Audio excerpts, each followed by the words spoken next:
Hi, I'm Angelo Costanza and you're watching Purebred Reds Adelaide United Fan TV. G'day guys and welcome to the Purebred Reds Adelaide United Fan TV. I'm your host as always, Ellis Gelios, and I'm absolutely thrilled on this Thursday evening to be joined by Dom Rinaldo, former Adelaide United media manager, current Fox Sports commentator and also Cruise FM radio presenter. Dom, it's an absolute privilege to get you into the studio. Welcome, thank you for coming by. Ellis, it's my pleasure to be here. And after that intro, well, do I work at all those places, do I? That's why I look tired. That's what all your internet presence seems to suggest, mate. Yeah, no, you're right. But it's good because I love it. It's fantastic. Well, Dom, as the voice of South Australian football, you've been involved in the media here as long as ever. It's for the Purebred Reds, for Fan TV, for supporters to get an insight, a fresh insight from you after no longer being involved at Adelaide United, but still giving your thoughts here and there is something that we really value. So we're thrilled that you've come in. I'm going to take you all the way back to your youth. So, wow. Yeah, so you played during your younger years, becoming a go-to DJ basically in many circles. Yeah. During your club younger DJ, days. Yep. That eventually led you to see things fit to pursue a career in radio. And from that point, you travelled around the country from job to job before eventually establishing yourself as a mainstay in the industry here in South Australia. Football was obviously remained a hobby and interest throughout the next 20 years or so from that point. Now you would have been at SEN at the time that the whole Gordon Pickard experiment came about with Adelaide United's birth. Yep. So I just want to ask you, when this initially came about and you first heard about it, did you feel like, before being an employee there, that there'd be any kind of longevity associated to this kind of project, bringing Adelaide United, a United team from South Australia, into the NSL during its last days? It started, as everyone knows, from nothing. I mean, Adelaide United were in the old NSL for that one season, and I was involved through media calling games back then. And I remember being on the Gold Coast and getting a phone call saying that Adelaide City are dropping out. There won't be an Adelaide team. Adelaide United were coming in. I said, "Oh, really? That quick?" You know, and they did come in quick. Wasn't involved with the NSL Adelaide United team, but then when I was asked to do the job, I thought, well, you know, I saw what was happening around me. It became professional. With all due respects to the old NSL, it was meant to be professional, but as time went on, and I could see it slowly dying, because I was calling the games for many, many years, and slowly but surely, you know, West Adelaide dropped out, and Adelaide City were on their own, and their supporters started getting smaller and smaller, even though they were doing well. And I was thinking, I don't know how long this is going to last. So when I saw the A-League and how they presented it, it's going to get television and all even though it was pay TV, I thought, well, you know what, this could be the way to go. I think this might be what we've been waiting for. I think when the old NSL went down, it was the best thing that could happen, because it might have had one breath left and it would have been gone anyway. So they had a bit of a break for about 14, 16 months just to start all this. So yeah, when it started, I did have a funny feeling that it's going to be something big, especially when I saw what Adelaide United in the NSL had achieved, when all those people came to that Brisbane Raw game, and I was calling the game, and Brisbane Strikers, I think. Beg your pardon, Brisbane Strikers back then, you're right. And I was calling the Adelaide City games prior to that game, before they started. It was chalk and cheese. You know, it was a full house. Everybody saw it. Wow, this is what we've been waiting for. So because of that, that gave me an insight into thinking, you know what, if we do what they're going to do with the A-League, this will work. So so I wasn't surprised, although it hasn't come as far as I would have hoped all these years later. Fair enough. I just want to, just purely out of interest before we go on, does the fact that clubs like Sydney and West Adelaide actually tried to rebrand and remarket themselves away from the ethnic minority support bases, and the fact that that still didn't work in the NSL, is that evidence to suggest that the NSL just wasn't going to work, period? Because there are people that still maintain, you know, given where we are now, why did we ever scrap the NSL? Crowds weren't that big of a, wasn't that much of a gap between dwindling attendances now as to what they were in the last days of the NSL. The best players coming out of the NSL were arguably better than A-League players of today. The fact that the cities and West Adelaides of the world tried to appeal to a wider market, which wasn't just Greeks and Italians, and the fact that it didn't end up working for them anyway, does that suggest that we definitely needed a new dawn? I think so, because there was always that stigma attached, like Adelaide City, Italian, West Adelaide Greeks, and the same around Australia. Yeah, for sure. With Melbourne Knights, Croatians. Me of Italian background, it didn't matter to me. I just followed the game. But and the mainstream media, and to a point, they were racist. There's no doubt about it. Racist in sport, because in the other states it's rugby league, and then we've got Melbourne and Adelaide and Perth, it's AFL. So that was their sport, and they looked at it. And I know, because I could tell you some stories of working in media and how they looked at our game of football. To them, it was a foreign game. And to me, it's like, what? It's played all over the world, but that's how they looked at it. Yeah. And I think more than anything, maybe it might not even have been racism, they didn't understand the game. So if you don't understand something, you don't want to talk about something. So a lot of the time they left our game out. So with Adelaide City and the West Adelaide being associated with the ethnic backgrounds, that had to change, even though they were fantastic over those years with all those clubs around Australia. Absolutely. And they produced some fantastic players as well. But eventually something had to give, because then we had the next generation, like all the old Italians and Greeks and Croatians, were getting older and older, and then the young ones were coming through, and hence people like yourself following a new generation of football, and that is Adelaide United. Yeah. So as much as I hate to admit it, it had to happen, because if it didn't happen, it wouldn't have lasted. Yeah, really well said. So we'll just tunnel through things. So you gradually entered into a career as the media manager of Adelaide United. What was it like during the Nick Bianco ownership years, when the club seemed to market itself as a tight-knit, family-run people's club? Was the slogan back then? Yeah. Can you just tell us what it was like in that time? Well, I think it was the best time. Gordon Pickard was the one that hired me from recommendation from my good mate John Cosmine. I'd never done the job before. Because I was, time. It's all about timing, isn't it? I was working at SEN. The station closed down. Didn't have a job. What do I do next? And Adelaide United came knocking on my door and said, "Would you like to give it a go?" And I thought, well, I've never done this. I'm always on the other side of the media. Correct. But I thought, why not? How hard could it be? It was very hard. It was, especially at the beginning, trying to convince the media to follow our game and a new team and blah blah blah. But then obviously Gordon, as much of a fantastic bloke is, he got it all going, and then Nick Bianco took over. There'll never be another Nick Bianco, is all I can say. Yeah. Then it was the people's team. Nick was so passionate about the sport, and that's why he was as generous as he was. Okay. And anybody associated with that team in that era will say exactly the same thing. And anybody players especially, who associated with Adelaide United in that area, who've moved on to other clubs, and I keep in touch with them, they'll always say that was the best time of their lives in their football career. It's really interesting you say that, because just from the perspective of new fans who are just starting to play football now and get into Adelaide United, they probably have no reason to appreciate what kind of a difference it made to have such a generous owner like Nick Bianco. So it is always really fascinating to get an insight from someone that was obviously directly involved with him, because really Adelaide United owes the crux of its history to him, even though we didn't really win anything under his reign.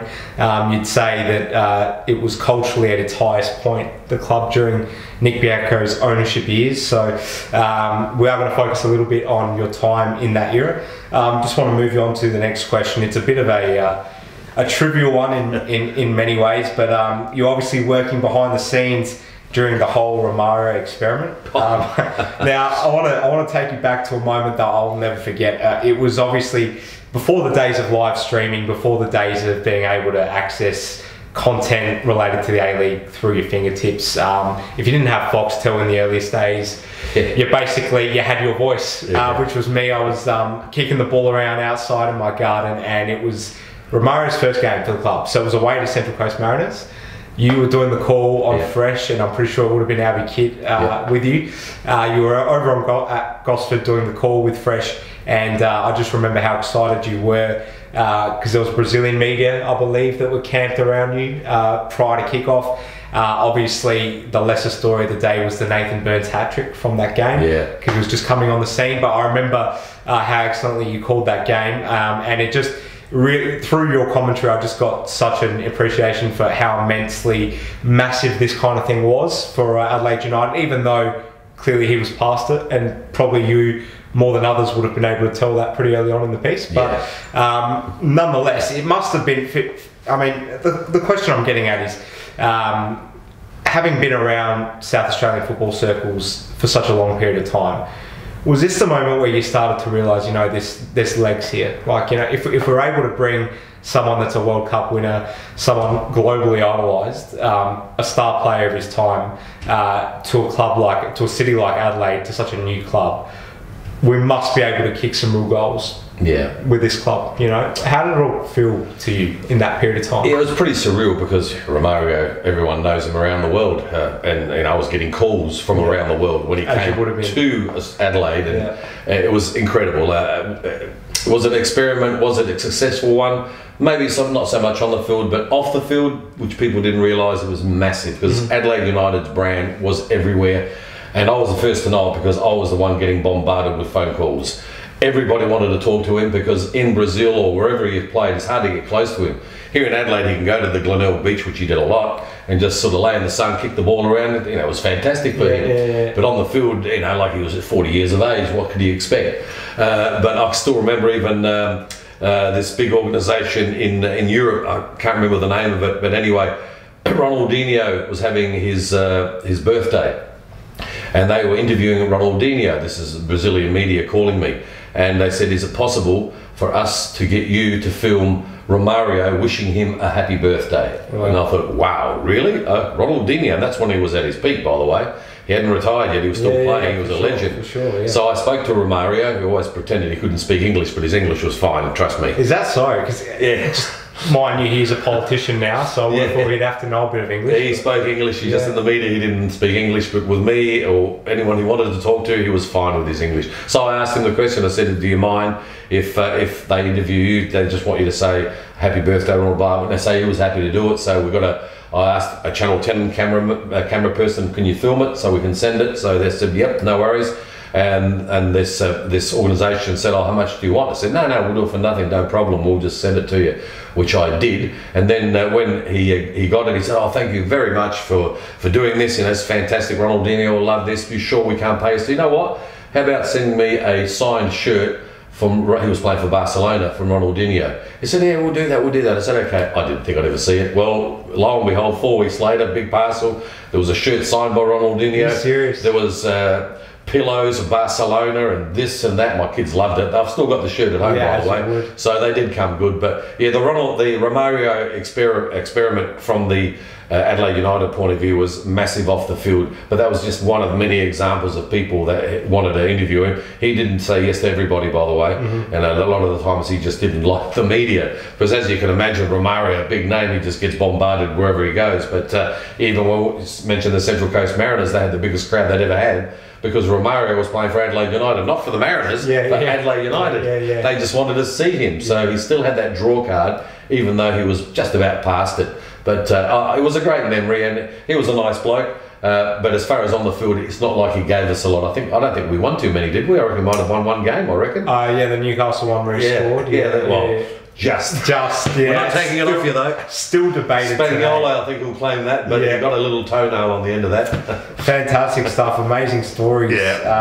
So we'll just move forward. So your days of calling senior match days on Fresh FM with the likes of Albie Kit and Joe Mullen were a huge hit with fans. Though it might have been part-time, how high did this gig rank for you throughout your entire career in radio? Yeah, I loved it because I love the game. You know, I've always loved the game, and I've always even when I got into mainstream media, wherever I went around Australia, I'd talk about the game, even though people didn't want to listen because they were more interested in either rugby league or AFL, wherever, or depends where I live. But calling the games when I got that opportunity, and you know, some people said it's a bit of you know, you're working at Adelaide United and you're calling their games and that double standard. I said, well, not really, because I was going anyway. It's very expensive to be able to send people interstate to call the game. So they asked Fresh FM did ask me, do you know of anyone? I said, well, there are a few people. They said, but we'd rather you do it if you can. So I went and asked the then time manager, Sam Ciccarello. I said, is it okay? You got a problem with it? And he had no problem with it whatsoever. So I said, okay. So it was extra work for me, but it's not hard work because it's, you know, I'm sitting there watching the game anyway because I did travel with the team. So while I'm there, I may as well just call the game. And I loved it. Yeah, I wasn't great at it, but I did my best at it. But Albie, who was my partner in crime at the time, it was a great experience. We sometimes still talk about those times how I went away, called the games, and just talk football. That's all you do, just talk football. And we could talk forever, couldn't we? Oh, you could just sit there after the game, we go to dinner, we just talk and talk and talk. So yeah, very fond memories of that. Beautiful. Talk us through the phenomena of the club making the ACL and A-League final in 2008-09 and the FIFA Club World Cup experience. Obviously you were an employee at the time. It's something I tend to ask every sort of Reds legend that comes on the show, because it was just, I think, given the club was so young and we went on this massive ride of momentum throughout such a short period of time, you know, for fans that have been there since the beginning, it's just something you'll never ever be able to forget. So obviously being there at the time, right in the golden era of Nick Bianco's ownership, just talk about that time for us. What was it like? Yeah, it was pretty special really, and especially that year, it was a tough year. All the travel, and the players were just, like, they were spent. They'd come back from wherever we'd been to, and I mean, I could tell you about how some of the trips went, but we haven't got enough time. But well, I imagine just you personally would not have had a minute to even blink. No, it was hard because, like I said, I travelled the team, and if we'd play in Brisbane, we'd leave from there and go to Uzbekistan, and it'd take us 36 hours to get there, and on these dodgy brothers aeroplanes, and like, wow. And then we're there, and then, you know, they try and make it difficult for you. We had to take our own chef because the food, you might get sick, and all these things. Then you come back, and 24 hours later you're playing in the A-League, and we don't know, even to this day. I speak to Aurelio Vidmar about this, how we won some of those games, because we're expecting to come back and we're gonna lose this because the players are tired, and yet we'd win them. And as you know, we had a fantastic year. We finished, I think, just missed out on finishing top by 1 goal, I think it might have been, in the A-League, and then go all the way to the final in the Champions League. And even in those games, you know, after those games with Aurelio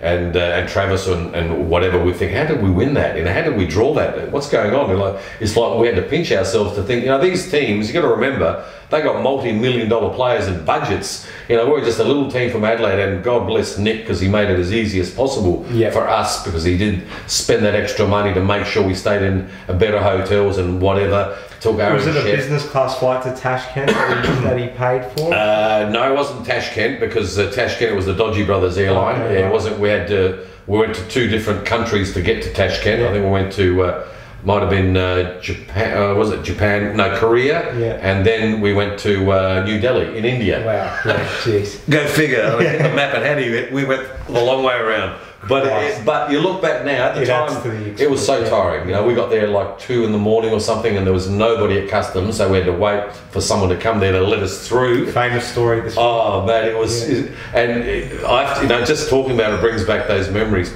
Looking at it now, I smile about it. At the time, we weren't smiling. At the time, we thought, what on earth is going on? You know, is this what the Champions League is all about? But it was a fantastic experience, and it was the golden era, even though we didn't win a championship. And I know Adelaide United did in a couple of years ago. But to me, that was more important, making the final. And by then, you know, Gamba Osaka had a fantastic team. Well, we're never going to beat them. You know, they had brilliant players in there. Endo, the peak of his powers. Absolutely. So for us to do what we did, to get as far as we can, and playing against the likes of the Uzbekistan team, and they had Rinaldo.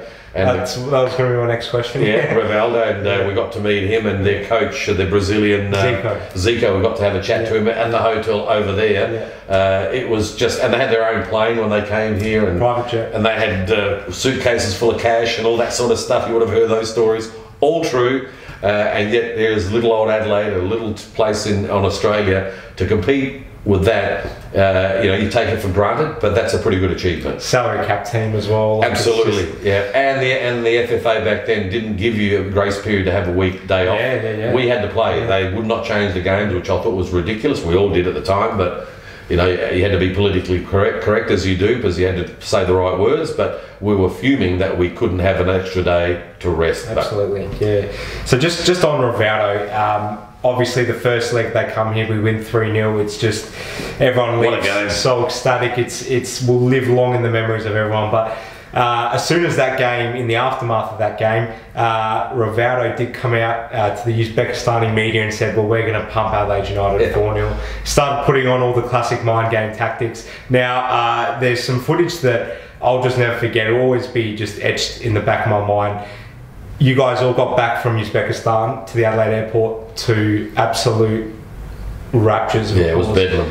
United fans everywhere. I'll never forget it. There's vision of Costanzo signing stuff, and I did have Ange on the show who talked about how Rinaldo gave him his kit after that game. But I just want to ask you, given you in the media, being the media manager, it must have brought some kind of conflict about how do we sort of play it from our end. We come out, we handle them over there. It's a 1-0 loss, I think, but on aggregate we win the game. You come back to those kinds of scenes. Was this the moment where you just thought, 3 years ago I never thought I'd be at this point ever? Pretty much, yeah, it was, because we never thought we'd get as far as in the Champions League, and when all that whole idea came about, we thought this is pretty cool. And I think you might have a better memory in this. We got in the first one, not by default, but because we were runner-up in a final. That's how we qualified. Is that right? Yeah. 2007. Yeah. So we were kind of wow, we're in the Champions League. We didn't know much about it. None of us knew anything about it. We had to research everything. Players are different. They just go and play the game. But us from the admin side, I thought, okay, how do we handle this? How do we do this? It's a big world out there. So yeah, I never thought how big it was. Unfortunately. At the beginning, the people here didn't either, because the crowds was pretty small. The media didn't really take it very seriously when you consider we were representing Australia in big countries, and with all due respect, you see the Port Adelaide experience going to China to play, and that's not their game, is it? That's not their game. Whereas we were playing in front of 50, 60,000. Unbelievable. And we did have a relationship with the government, and I'd take brochures over with me as the media manager and give it to their media manager so they can see a bit about Adelaide, so they can read a bit about it, promoting our state. For sure. And that's we made sure we did that, and obviously with the relationship we had with the government at the time, they didn't give us a hell of a lot of money, not back then. Might have been a different story now, but it was huge, and I can see how huge it was because I was there. And you walk down the street with the players, and we'll go for our walks, and all the people, waving and wanted signatures, even though they didn't know who they were, but they knew they were a football team from Australia. So yeah, it was pretty big, and I didn't, before it all started, didn't realise and envisage how big it was. But when I was in it, then we took it for granted because we did it 3 times. We kept going to the Champions League. Oh, this is pretty easy, and I remember being in that final and saying to a lot of the boys, enjoy it while you can, because even though it seemed easier that we got here, it might be a long time before we come back here again. Still to this day, I can't see us doing it, within 10 or 15 years from now, having that kind of, and things have improved a lot structurally since that time. Well, they've improved quicker than we have here in our country with the football, for sure. Yeah, absolutely, and the World Club Cup was even better, by the way. I was about to ask, So I think it was Ange telling me that because that was all paid for by FIFA. Correct. So you guys got... Including me. Luxury travel. Business class. Yeah. Wow. Yeah, that was pretty cool. So, get going over there. We got to within a game of playing against Manchester United. Yeah. That was making huge headlines back here at home at the time. What was it like being there?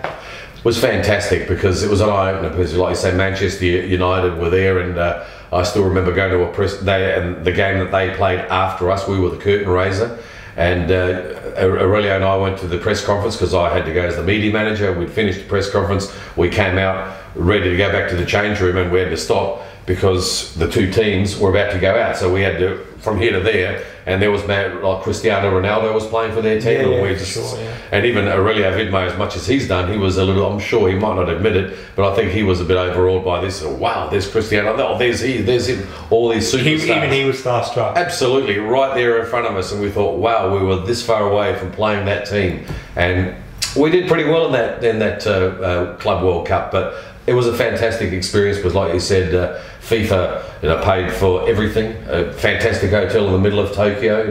We're not talking like 1 star. We're talking 5 stars.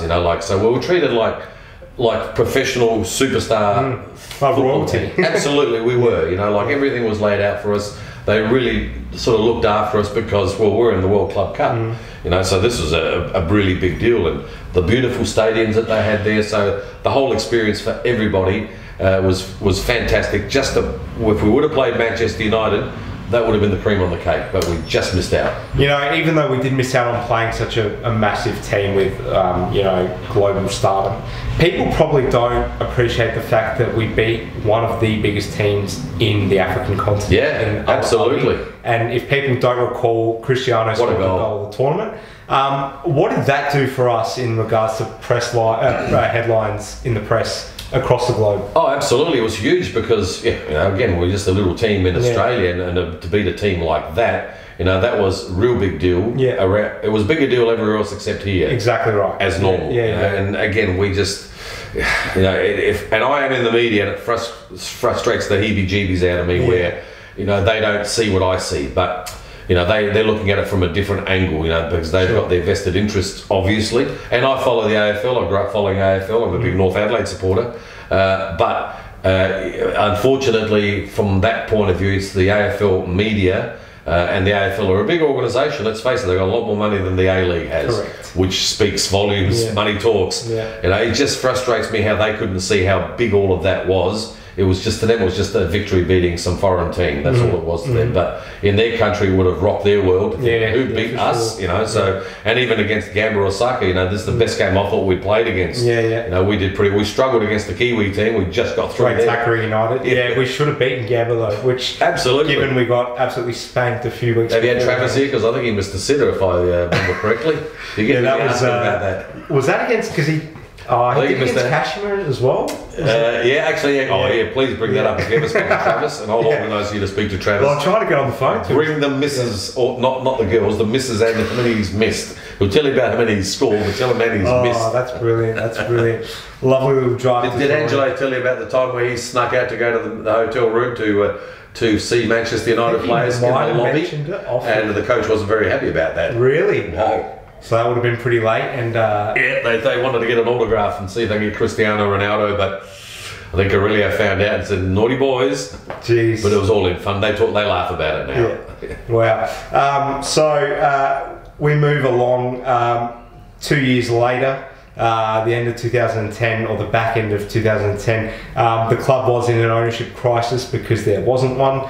A new consortium came in, purchased the club, and sadly for you and many people that had a close affinity with you, it spelled the end of your official involvement with all things Adelaide United. You moved on after being the inaugural media manager. What was this like, first of all? I mean, you know, I understand job security is a big deal for people that work in this industry in Adelaide, so you know, it definitely wouldn't have been something that you dealt with easily. But was there any kind of writing on the wall at all, or was it completely unexpected? Yeah, straight out of the blue. I mean, when we found out, because we were run by the FFA for a short time, and things were running beautifully. Sam was in charge, and Michael Petrillo was there. Everything was going beautifully, but I guess the FFA... Except on the park. You're right. The park wasn't great. But it got to a point where, and understandably, the FFA needed someone to run the club, so they didn't pay, because they were paying our wages, and to their credit, they did. They just, as you guys are doing, we were an example of how the club should be run back then. Right. So that's why I think we got away with them saying, okay, just do what you're doing, nothing's going to change, and until we find an owner. The wages are the same. They didn't cut costs or anything like that.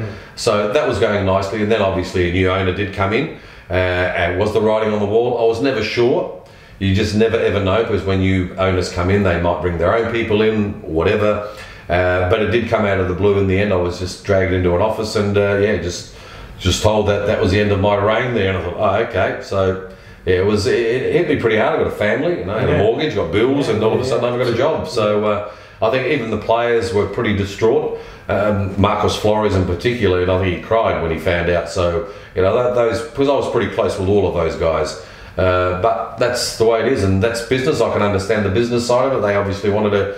It was all a financial reason why they got rid of some of us. I understand that. I've been involved in that before with my media job. But it's never easy to take, because I loved that club. I was there from day one in the A-League.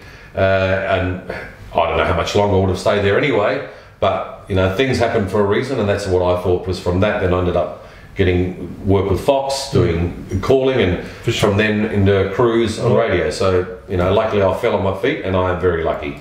There are people who aren't in our circles per se and probably don't realise how things go in an operational sense off the pitch. So without wanting to get you to sort of blow your own horn or anything like that, it's a long period of service, and just to allow people to understand what it's like, with the job that you were in, pretty well every last kilojoule of energy would have been milked out of you from start to finish. So, that has to be placed on record that, it was a very long amount of service that you put in. Yeah. So it wasn't just a case of, all right, time's up, I'll move on and thanks a lot, goodbye. There was a lot more that needed to go into it.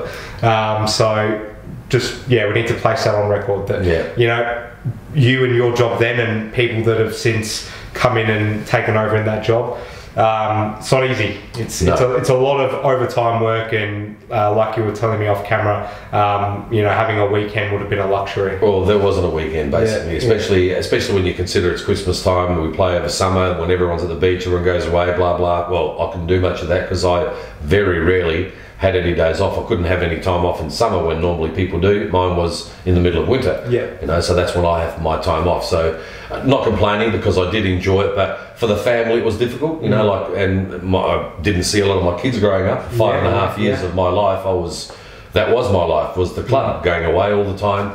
Yeah, it was a hard gig. It consumed a lot of energy, and especially at the beginning, because the media didn't really know much about Adelaide United, so it was my job to tell them about Adelaide United. It was my job to bring them to games. It was my job, and it was always your own initiative. It was always that's what I thought I was paid for, and so I went out of my way to make sure that people in the media who don't follow our sport come and have a look at our sport because you might enjoy it. And you know what? Some of them still do go to the games because they did enjoy it. Because we gave an opportunity, because thank God again for Nick Bianco, he gave me a box for the media, so I can wine and dine them, watch the game, left a good taste in their mouth, so it was worth it. But it was a lot of work and a lot of energy spent, but would I do it again? I wouldn't do it again now, but if I had my time, I'd do it again for that amount of time. But that was about right, I think. Well, that's great to know. So ever since that time, you've kept a closer eye on the Reds. Other than entering the professional commentary with Fox Sports, often calling Adelaide games at Cooper's, you have enjoyed being the go-to talent for Australia's biggest football podcast, The Daily Football Show. You even made strong remarks in late 2016 on that podcast, aimed at the club with the way that they were handling inquiries by supporters, because for context, we had just won the championship, certain players had been moved on, whether adequately replaced was in a real big question at the time. So I've just got a quote from you, if you don't mind me mentioning it on air. You said, they've got a right to say what they think, they pay the money, they pay their membership, and if they're not happy, the club's got to listen to supporters because they're the people paying the money. For the club coming out with a statement like that, having a go at the supporters, I think was totally unacceptable. I can't see them getting out of this hole now. Not only did they change some key players, they lost those key players. The ones they brought in at the last minute. It looked like they just grabbed whoever they could find at the end. The writing was on the wall, and when they the writing was on the wall when they lost that FA Cup match against Redlands United. Now, strong words, but this is the type of passion that we love as Fan TV. So do you still thrive from being viewed as a voice for the supporters, even still today? Well, to be honest, I never really thought I was a voice for the supporters. I just say what I think because I'm a passionate Adelaide United person working there. But I guess there were a lot of people that weren't saying what they should be saying. Because in this politically correct world, you have to be careful what you say. Sure. And I always thought that the people have got a right. They pay the money. They should have a right to be treated with respect, regardless, because they're the ones that are coming there and paying the wages of the players and what have you and all that sort of stuff there. And I just thought at the time that club at the time weren't showing the supporters any respect. Right. Especially when I was involved with a person who owned the club who was all about respect. That was the number one thing. That's always said, it's always about respect. And then all of a sudden I saw that happening. I thought, well, that's not right, because like I said, with Nick, it was the people's team. It was for you guys. But when it changed, it wasn't that anymore. It was their club, and that's it. So that's why, and I forgot I'd said that, but yeah, that's why I said that. Yeah, intense emotions. Well, absolutely, because it is an emotional game, and and you see supporters, you know, that's one watching the game, winning and losing. It is very emotional, but you got to treat your supporters with respect, no matter who it is, whether it's the players, the administrators, the owners, no matter. The supporter pays big money to come and watch their game or their membership or whatever. Treat them with respect. Yeah. Well, Dom, I think you've hit the nail on the head. Thank you so much for providing such a valuable insight into your whole biographical history with Adelaide United and everything else. There's a lot more, but we haven't got enough time. Well, like you touched on, we could be here all day. Some fantastic memories that you've brought up, and I'm sure it'll allow all fans that view this to take a trip down memory lane to some real happy times, irrespective of whether they translated into trophies. So fascinating to pick your brains and bring out some of those stories. We are going to jump straight into the Melbourne City preview. So all right. Coming in for Adelaide United is Geordie Thomason, the big news of the last 2 weeks, the new signing from Holland. The striker has been promoted, as well as Pacific Nyongabire from who's in the youth team setup, has made his senior debut though last season against Sydney FC. I'm not sure whether you were able to recall. It might have even been early 2018. We had that many injuries. Marco Kurz basically played the youth team. And they did well, didn't they? Yeah, we ended up getting a draw. Yeah, so parked the bus, but they did well parking that bus. I think we had to. There was a couple of buses there, I think. Yeah. And the whole fleet. Yes, the whole Adelaide Metro was there. Yeah. Out is Ken Ilso due to the suspension sustained against Brisbane Roar in that emphatic victory last time out. Unavailable for Adelaide United, Bubba Diawara. I'm getting sick of saying that. After the I wouldn't say that anymore. He's gone. Yeah. I'm inclined to agree. And also Lachlan Brook. He's been out for a concerning amount of time. Very prodigiously talented young player, I hear. Also Ben Halloran has a concerning ankle issue. For Melbourne City, coming in is Shane Harrison. The new signing, English-based signing, actually. Yeah. There's been a bit of controversy about is that good that Melbourne City are bringing in young players from overseas when they should be promoting Australian talent. But he comes in for them. The big news for them, though, is Jamie McLaren, which we'll get into in just a second, Dom. He's the new signing that we're assuming debut for them, as well as Rami Najarine, who's promoted. Out for them is Kieran Bacchus after accumulating too many yellow cards and no one unavailable. Stats and facts. Adelaide have won 11 games against City. They've won 10 games against us. There's been 6 draws and both teams have scored 42 goals against one another historically. Some quick Opta stats before we get into the main crux of the preview. Melbourne City are undefeated in their last 5 games against Adelaide United. 4 wins and a draw. They've kept 4 clean sheets throughout that time span. We are undefeated in our last 4 A-League games and have not enjoyed an undefeated run of 5 games in the competition in a single season since the grand final of 2015-16. City's Luke Braddon has scored 4 goals from outside the box this season, more than the entire Adelaide United team have managed, which is 3. Dom, want to get into the key components for this one. So the first question I want to ask you, and it's touching on last weekend's ridiculous performance and result, the 4-3 win against Brisbane. So I want to ask, will Adelaide still be on cloud 9 after Saturday's comeback and again struggle to start the game with ascendancy, or will Marco Kurz have ensured that focus is paramount to the players and have them adequately prepared? Also, just touch on last week's game while you're at it. Yeah, well, last week's game was crazy, wasn't it, really? Like I was calling the game for radio, and it's a great game to call because there's a lot of drama. Adelaide did. It was the great escape. There's no doubt about that because they looked like they were dead and buried. Yeah, for sure. Which was a bit concerning when you consider that Brisbane was second to bottom, and I thought, well, it's not good. But yeah, they did come back. And only because of the send-offs, but it's good that they did come back, and they did the same against the Mariners the previous week. This will be a different ball game against Melbourne City over there. Melbourne City, one of the favourites you would think to take out the league, especially now with the addition of Jamie McLaren, because since the Fornaroli saga, they haven't really had a go-to striker who can put the ball in the net. Well, he knows where the back of the net is, so it's going to be tough for Adelaide. I can't see them winning this one, to be totally honest. they really used up a lot of energy last week and the week before to win those games in the last minute of the game. We do have this new player. Will he get a start? Well, I know Blackwood came out last week and said we don't need another striker, as a striker would say. Yeah, correct. Funny enough, he scored 2 goals in 2 weeks. Yeah, Go figure. yeah. But that might be a strength for Adelaide to have someone on tap to come off the bench, because they haven't really had that since Diawara's been injured forever. Sure. So it'll be a bit of help for Adelaide, but Adelaide will have to be pretty good. They have to be a lot better than they were the last 2 weeks to beat Melbourne City over the weekend. Yeah, so you did touch on McLaren. So he had an indifferent Asian Cup, as I'm sure you might have seen. He had one game against Palestine where he really came out and looked like he was going to prove all the doubters wrong, but throughout the entire tournament, it seemed like he probably just wasn't the right fit. So anyhow, he comes in. He's been ushered in, like you said, as Fornaroli's replacement. Don't know how all that's come about, but it looks like Fornaroli's going to sit on the bench till the end of the season and then go to Perth. Yeah. In which time McLaren will take the number 9 duties. How critical is he for the hopes of Melbourne City? Who, Jamie McLaren? Jamie I think he's massive, because, like I said, they haven't had a go-to striker since Fornaroli has fallen out with the club. So I think this will be this. I think this is the X factor that they need. Someone, as long as he lives to his potential. You know, with Jeremy McLaren, you never know what you're going to get. He might be fantastic on his day, or the next game you don't even know he's playing.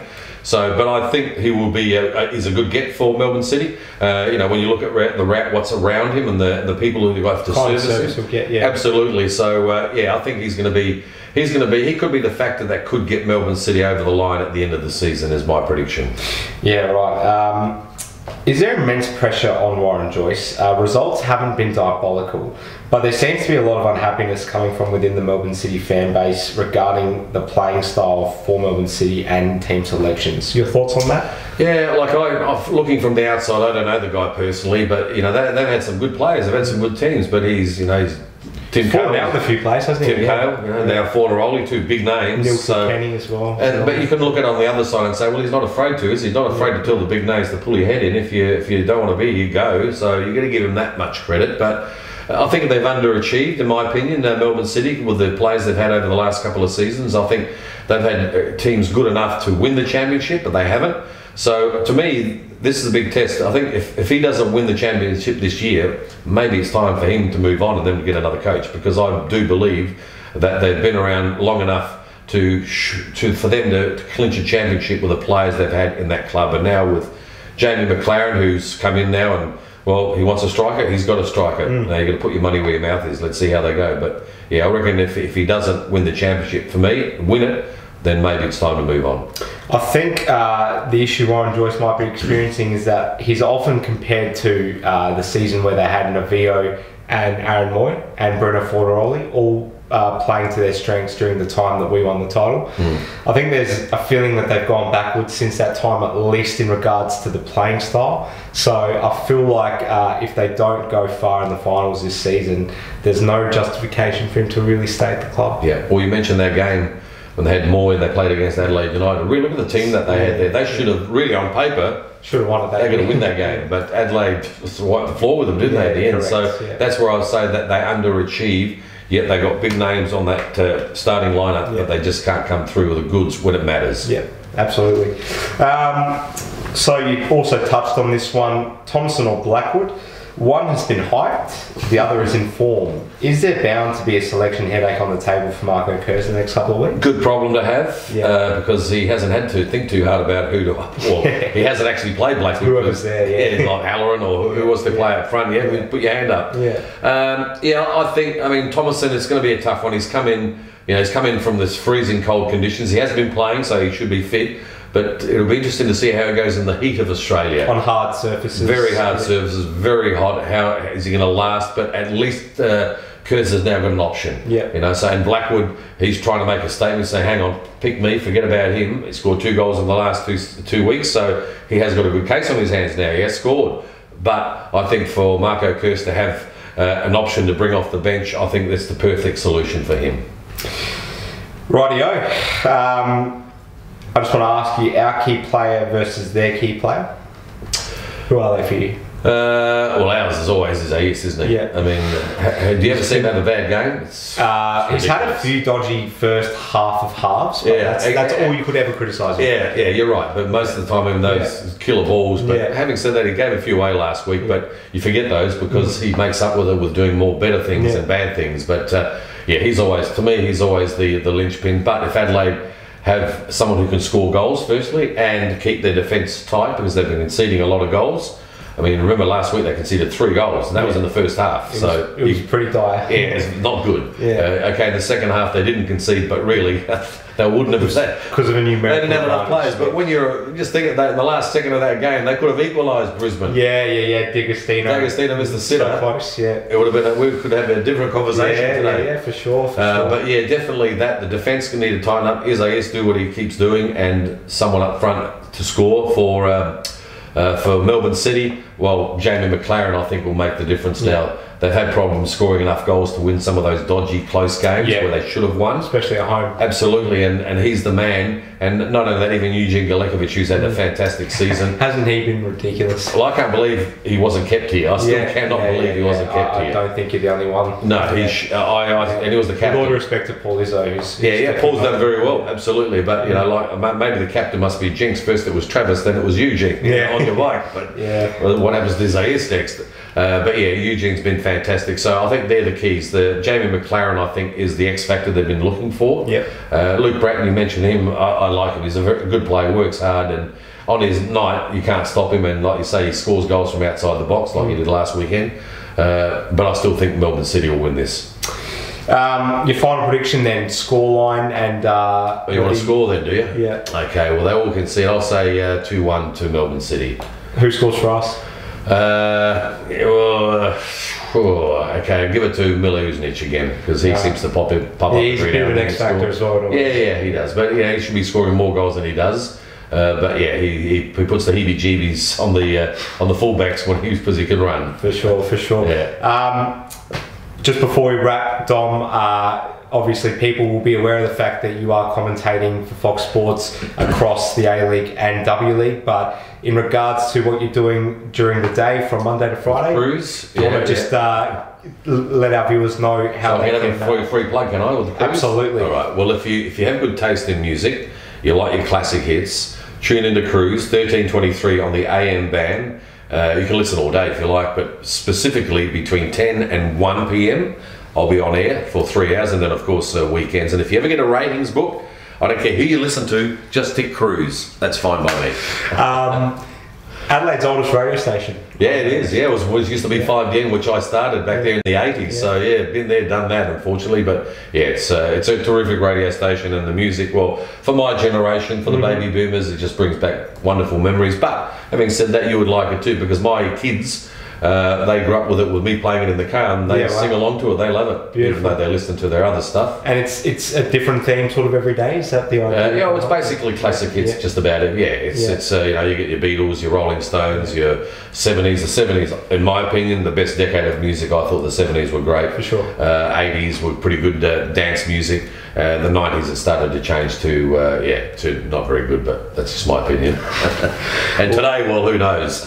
Absolutely. Well, Dom, it's been absolutely awesome to get our first ever big cheese in terms of a media person on the Purebred Reds couch. It's been fascinating interviewing you. Thank you so much for revisiting all those amazing times that you experienced at the club. We look forward to continuing to experience all the calls that you give on Fox, whether it's A-League or W-League, and we wish you all the best in all endeavours that you take out throughout now and your future. So thank you so much, and maybe we'll be able to cross paths again on the show sometime. Fantastic. Been a pleasure. Thanks for having me. Thanks, mate. Cheers. Thanks for having me and bringing back all nice memories for me. Thank you. No worries. Thanks, Dom. Cheers. Thanks, guys.